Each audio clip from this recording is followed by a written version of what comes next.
The book goes through not just the presidency, the campaign, your family, and your life.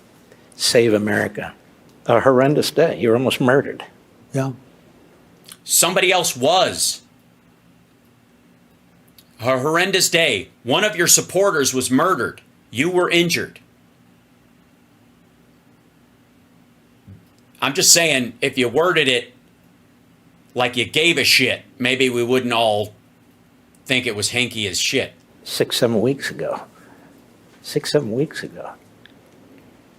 For the media, it's like it never happened. What are you talking about? He's falling asleep. To his ear, it's like it never happened. I'm curious about this. Did George W. Bush ever send you a note or ever call you or anything of that sort?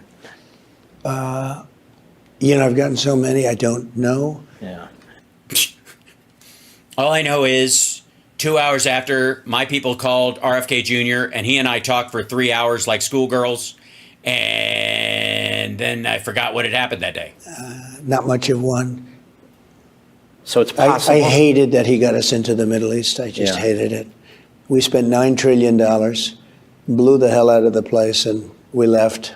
There's never anything, in the old days, to the victor belong the spoils. Oh, fuck me. Okay, so first of all, the idea that we're in the Middle East just because of George W. Bush is ridiculous. Never mind the fact that he absolutely was full of shit and blah, blah, blah. But he's about to say if we attacked Iraq, which didn't attack us, we should have just stolen their oil. That this shouldn't have just been a crime against humanity, but a heist. I used to say, but I was a civilian, so who's going to listen? But I'd say, don't go into Iraq. Don't do it. But if you are, keep the oil. Well, by the way, he was saying this while most of us were marching in parades with signs that said, in protest, no blood for oil. Donald Trump wants you to know that back then, when that was happening, he was saying, okay, blood, but if you do have blood, yes, oil. Blood for oil is okay. Blood for blood's sake, bad. Blood for oil, good. So Iraq has hundreds of billions of dollars worth of oil right now. We spent a fortune with Saddam Hussein and all of the things we did. Mark, he's confessing that he wants to commit a war crime. Just telling you. Should have never gone in. We decapitated the enemy of Iran. Now Iran essentially, it's like a subsidiary of Iran, but they have hundreds of billions of dollars. 4 years ago, Iran had no money. They had no money for any of these terrorist organizations. So I see. So we should have gone into Iran instead? They had no money so they could attack Israel. Now they have a lot of money. Iran has... By the way, the October 7th attack didn't cost anything. Chump change. Almost $300 billion. They've got Iraq that has almost $300 billion. It's a lot of money. And they made it in 3.5 years. Iran made all this money in 3.5 years. People couldn't buy oil from them. They weren't allowed by me. And I'm not looking to be enemies with Iran. I'd love to get along with them, great, but they can't have a nuclear weapon. Just can't let them have a nuclear weapon. This is the same thing we were talking about earlier. Like, look, if you could have had a deal with them a week after the election and you didn't, aren't you responsible if they nuke anybody? I'll say this, if they do have a nuclear weapon, Israel is gone. It'll be gone. Israel is under... Mark Levin. Israel has nuclear weapons. It would be mutual assured destruction is what it is. If they have a nuclear missile... The Iranians would use that as leverage. Tremendous pressure right now. Thank you, Tobias. Thank you for the super chats, by the way. Thank you, Ed. Can you bash your pro-Trump ads? Love your work. Yes. I'll compile a bunch, Ed. How's that work? I'll do that. That would be great. It's amazing. If you go back 15 years or even less, the strongest lobby in that sense in the United States was Israel. Oh, this is okay. So because Mark Levin is Jewish, he's whipping out the same shit he says when he's at gatherings that have Jewish people at them. It's the same storyline he tells, and it's the same shit he says while he was saying, like, Schumer's a Palestinian now and that kind of stuff. You couldn't say a thing about Israel, Christian or Jew. You couldn't say anything about today. It's like under siege. You look at AOC+3, you look at these people, the way they talk about it. And then you see Schumer, who's become a Palestinian. Yeah. So that's my point. Same shit. Like, it's just so lame. It never occurred to you that maybe back then, 15 years ago, the leadership was different and they were more measured in their response, and that Netanyahu is part of the reason why people are reacting? Because, again, it's not the same country. That leadership does matter. As far as I'm concerned. I mean, he's actually become like a Hamas agent. Yeah. Schumer's a Hamas agent now, and Kamala shot our soldiers in the head. Yeah, this is the kind of language you use when you're winning. Schumer, how did that happen? Let me ask you about that. You see the outbreak of anti-Semitism in our Tremendous. streets. Yep. That wasn't happening when you were president, but Well, it was where everybody was hiding away inside. And by the way, they had you do realize he had lunch with like two massive anti-Semites. Forget Nick Fuentes. Have you heard Kanye lately, dumb fuck? It didn't happen when I was no. president. But you signed an executive order extending the Civil Rights Act to cover Jewish students Sure. and their free speech, which Jewish students are using now to defend themselves in these Ivy League colleges. You see what's going on the streets. Do you think this administration, they give a speech here and there. Do you think they've done enough to fight this? Because colleges are opening now and they're saying it's going to happen again and it's going to get worse and people are running for their lives and they're hiding and so forth. When you see that, what do you think? What's getting Yeah, it's getting terrible. So I think at some point you're just going to have to, I don't know, Kent State. worse? I just see That was his solution for everything. Cornell is a hotbed right now. Today, all of what's happening up there. So right Cornell. now, it's a little bit early, but as colleges are starting to open, Cornell was the occasion. It looks like it's worse than ever. And No, it doesn't. they don't respect this administration. It's very simple. The power that you have with all. Wait a minute. So let me get this straight. The pro-Hamas, foot stompers showing up on college campuses and shit, and the genuine people who care about Palestine who are mixed in with that group that are protesting. The reason they're doing it is because they don't have any respect for the administration, which he means, I think, fear. So what the fuck does that say to you in terms of the BLM riots? Because I got news for you. As bad as some of the stuff was with like the pro-Hamas crowds and the pro-Palestinians, and again, it's a mixed bag. None of it goes anywhere near a Target burning down. And why isn't this the equivalent of him going? Everything was fantastic. He's always accusing like Ali Velshi of standing in front of a burning building, saying everything is going to be right, everything's fine, everything's right, everything's good. But Trump is talking about that time in retrospect like it was. He was president when all that shit happened. So does that mean not a single black person in this country respects him? Except, I guess, Kanye and what's her name? All of the endowments and everything else, the big tax breaks that they get. You have tremendous powers. But the I just don't want to say them because I don't care.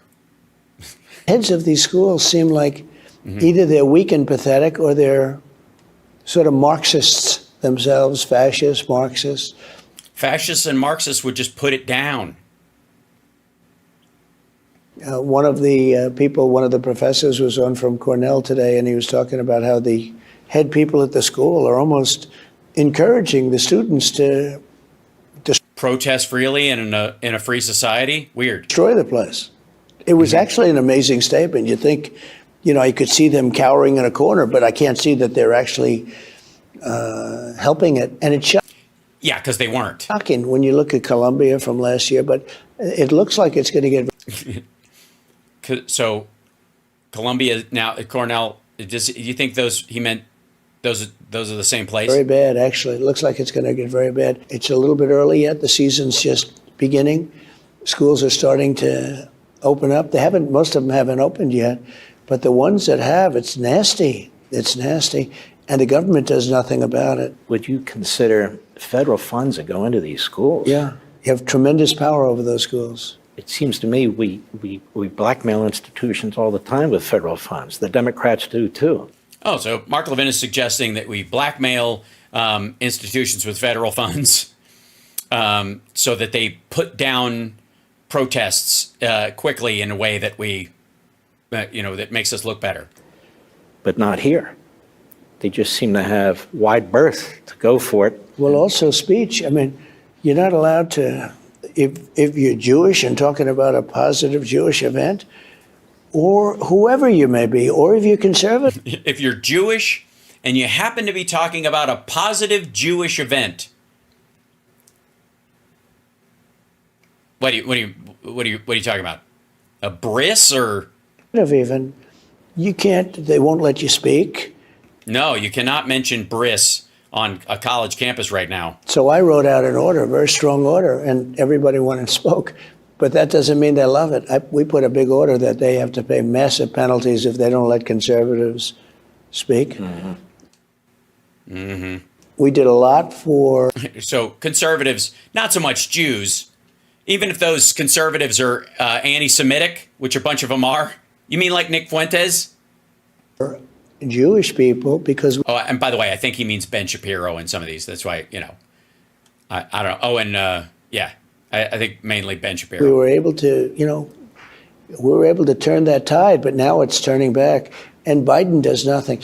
How a Jewish person can vote for a Democrat, but specifically somebody like Kamala, she wouldn't even meet with Bibi when he was... Look, he came over, he's the prime... You do realize there are Jews... he went to Cornell West. That's exactly right. That's the college he went to, Kerry. You do realize lots of Jews are protesting against Bibi Netanyahu in Israel right now. Prime Minister of Israel. He's in a war. We're heavily invested in that war. People are dying. October 7th was... Also, she did meet with him. I'm just saying. She literally... Remember the statement she made? That was the point. She came out there and she wasn't taking any bullshit. She had a meeting with him. What are you talking about? A horrific day. Just horrific. And now you see people that are picketing, they're saying no such thing ever happened. They did that with the Holocaust, too. They said there was no Holocaust. But yeah, Nick Fuentes says that. And you had lunch with him. This one was... You know who else said that? Kanye. You had lunch with him. It's right next to us because... Hey, if you drill down with Charlie Kirk and those guys, what do you think they'll say? Because we saw it. We saw it. You saw it. Everybody saw it. They saw it. I don't imagine they aren't thinking straight. They must know it happened. But they are, I think, they're interviewing people like that are rioting.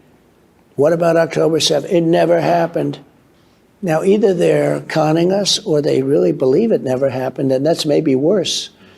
But what's happened is amazing. What's happened to us? Yeah, what's happened is amazing. I agree. I was waiting for him to kind of button it up, and nothing really buttons up that whole thing about people either not believing October 7th or the Holocaust happened. Maybe they believe it, maybe they don't, maybe they're just conning you, but it is amazing. Our country is amazing. We had a country 4 years ago, we were respected as a country. We're not respected anymore. So many bad decisions. The worst in terms of prestige was Afghanistan. No, it wasn't. It was handled so badly. No, it wasn't. Well, I mean, you handled it terribly. You didn't do any of the work. You set the date and then you abdicated all work. So the Biden administration had to rush to catch up, and they had to extend the deadline 3 months just to get people out. You could have gotten everybody out during COVID. You could have used COVID as cover, man, but you didn't because you're fucking stupid. I'm convinced Putin would have never gone in if I were president. But yeah, it's gibberish. He keeps saying the same stuff over and over again. Power from where China makes its nuclear weapon. Yeah, Bagram. Runways are the most powerful anywhere. Crete goes down to almost China, which is right next to her. But big, hold on. Any other runway, the massive, thick concrete goes down to almost China, which is right next to her.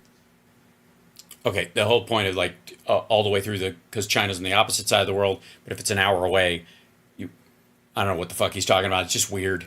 Like it made Mark Levin laugh because he's an idiot too. But he was saying earlier they're 9 foot deep, these the runways. That's not weird. That's not a big deal at all. It really isn't. It's pretty standard, actually. But big, heavy slab concrete runways. And you can't just leave concrete behind. You almost couldn't build something like that today. We walked away. You absolutely fucking could. It wouldn't be hard at all. You just wouldn't. And one day it's gone, and China now occupies it. Yes, and they're surrounded by ISIS. We were 1 hour away from where they make their nuclear weapons. But so I was getting up, but we're going to get out with dignity and strength. And Also, what does that mean? What does that mean? What dignity and strength? What do you mean? What is just head held high, smiling? What, they're just twirling our mustache? What do you mean dignity and strength? For 14 months, we had nobody, 18 months, we had nobody killed. Because that was the deal. If you don't kill anybody, we'll leave by this date. That was the conditions of the retreat that he organized. That's the withdrawal. Those were the terms of the withdrawal that he spoke to with Abdul and the Taliban. They were killing, and I spoke to Abdul, the leader, and they didn't kill after that. They'd never killed. Because if they didn't, we would leave, and that would give them the country. How else do you describe that? Conditional surrender? Conditional withdrawal? But that's what it is. They were we had the snipers, and they were knocking off our guys, a lot of them during the Obama years. And I spoke to him, I said, don't do it, just don't do it. Don't do it, don't do it, don't do it. Why? Because don't do it. When Putin saw Afghanistan, I think you've heard that, that's a theory, but he saw such weakness, and he said, wow, that's not the country that I thought it was. Yeah, that means he's a moron.